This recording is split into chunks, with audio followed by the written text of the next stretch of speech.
শাকিব খানের নায়িকা হতে চান কিনা যদি আপনাকে কখনো সিনেমা অফার দেয় শাকিব খান এই প্রোগ্রাম দেখেই?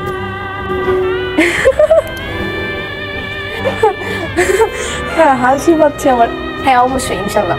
ওয়াও, এবার শাকিব খানের অনুরোধে প্রিন্স সিনেমায় নায়িকা হিসেবে রাখা হচ্ছে ছোট পর্দার জনপ্রিয় অভিনেত্রী আরোহী মিমকে।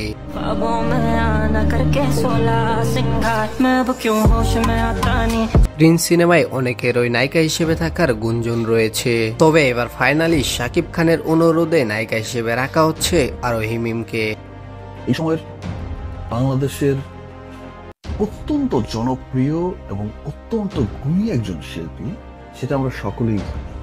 বহু আগেই আরোহী মিম জানিয়েছিল ইন্ডাস্ট্রিতে কেউ যদি কখনো তাকে সুযোগ দেয় তাহলে সে অবশ্যই ভালো কাজ করবে। ইন্ডাস্ট্রিতে যারা গুণী পরিচালক আছে তারা যদি আমাকে তাদের ভালো কাজে একটু সুযোগ করে দেয় তাহলে আই থিংক আমি কোনো গুণী অভিনেত্রী হতে পারবো। আর শাকিব খানকে নিয়ে পাগলামি করার বিষয়টি চোখে পড়েছে শাকিব খানের। অবশ্যই শাকিব খান ওকে ভাইয়া।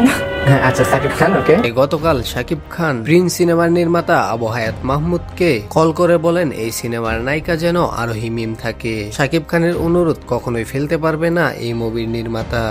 বলবো যে এত অল্প সময়ের মধ্যে এই টোটাল সাইনিং পর্যন্ত যাওয়া, এটা সো টাফ।